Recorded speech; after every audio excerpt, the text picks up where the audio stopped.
Terkait dengan penerapan tarif yang dikenakan ke Indonesia 19% ini sebetulnya kabar yang baik atau sebetulnya kurang baik atau Anda sendiri melihat apakah sebetulnya negosiasi yang dilakukan ini ya boleh dikatakan tidak sesuai dengan harapan? Jadi kalau kita mau lihat, kita lihat mungkin dua sisi dulu ya. Kalau dari sisi impor kan nggak banyak isu kan, no issue sebetulnya kan.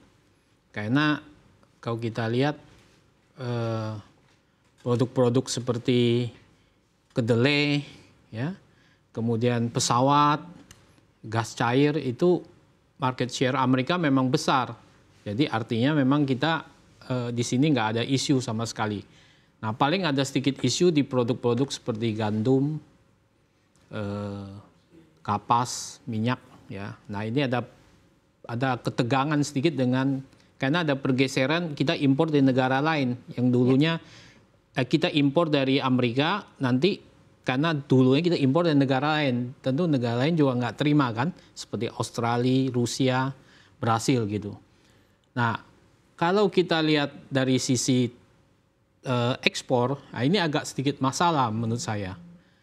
Kenapa? Karena memang ekspor ini kalau kita lihat dari 5 besar ekspor Indonesia ke Amerika, ya kemudian kita mapping, itu akan ketemu tuh bahwa produk tersebut adalah udah banyak yang tahu, tekstil, garment, alas kaki, furniture, ya dan elektronik. Nah kalau kita mapping kompetitornya di sini, pesaingnya, itu akan ketemu produk yang sama tuh antara China dengan Vietnam. Ya. Tapi kan China ini kan tarifnya udah terlalu tinggi nih, udah nggak bisa nembus Amerika. Jadi artinya Indonesia dengan Vietnam ya? Ya, ini kalau kita lihat lebih kenanya nanti dengan Vietnam.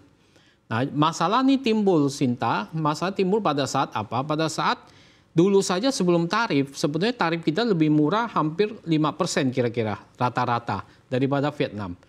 Dengan lebih rendah 5% dari Vietnam saja, Vietnam ekspor ke Amerikanya dari produk total ekspornya itu 4 kali lipat daripada Indonesia.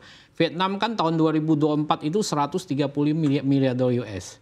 Sedangkan kita hanya 28 miliar dolar US. Berarti 4 kali lipat. Gitu.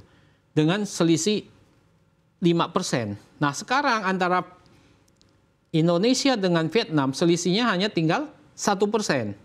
Vietnam 20, Indonesia 19. Nah, bagaimana dengan selisih yang semakin mengecil ini? Ini harus diperhatikan oleh pemerintah. Ya. Saat logika, saat teori dengan selisih yang semakin mengecil, mestinya kita kalah bersaing lawan Vietnam begitu. Nah, ini yang menjadi problem sehingga ke depan nanti ekspor kita akan kalah bersaing dengan Vietnam. Nah ini yang kita harus tahu, kan negara yang hampir sama ekspornya ke Amerika dengan produk yang hampir sama tuh memang Vietnam sekarang dan China. Tetapi ya tarifnya kan China sudah nggak bisa bersaing, kira-kira begitu. Baik, artinya bagaimana Indonesia bisa bersaing dengan Vietnam begitu ya Pak? Karena kalau dari sisi kualitas atau juga mungkin dari sisi produk-produk yang diekspor ke Amerika Serikat ini kurang lebih sama ya Pak ya. Nah tapi terkait dengan penerapan tarif 19% Pak yang akhirnya sudah diketok palu begitu ya oleh Amerika Serikat, ini sebetulnya memberikan perlindungan kepada industri dalam negeri atau justru bahkan mungkin menekan daya beli masyarakat untuk saat ini? Kalau yang kita takutkan sebetulnya bukan impor dari Amerikanya, karena kan impor dari Amerika itu kan sebetulnya produk-produknya lebih nggak terlalu ini ya pengaruh ya. Yang kita takut justru dari China, ya dari China. Kenapa? Karena ekspor China ke Amerika udah turun hampir 38% sekarang.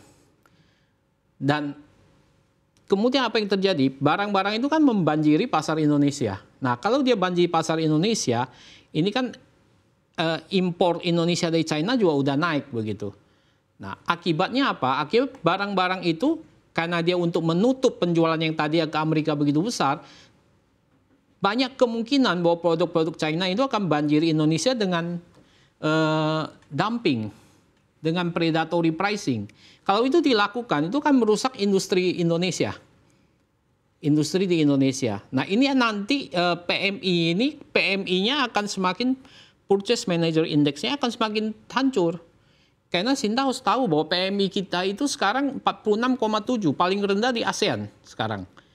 Mengalami kontraksi sekarang.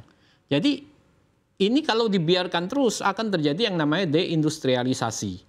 Nah ini yang problem utama, sehingga industri ini harus memproteksi, ya, bukan yang justru yang dari Amerika kayak gandum dan sebagainya yang kita impor yang bisa masuk itu kan tidak terlalu efek kan.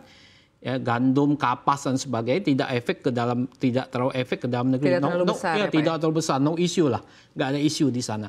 Tetapi yang side effect dari China, dari barang India yang masuk ke Indonesia, ini yang masalah besar. Contoh, China udah nggak bisa masuk keramik ke Indonesia. Kenapa? Karena ada anti dumping, ada safeguard. Barusan dikenain anti dumping 34% kira-kira. Tapi sekarang India yang masuk. Dumping di sini dan murah barangnya.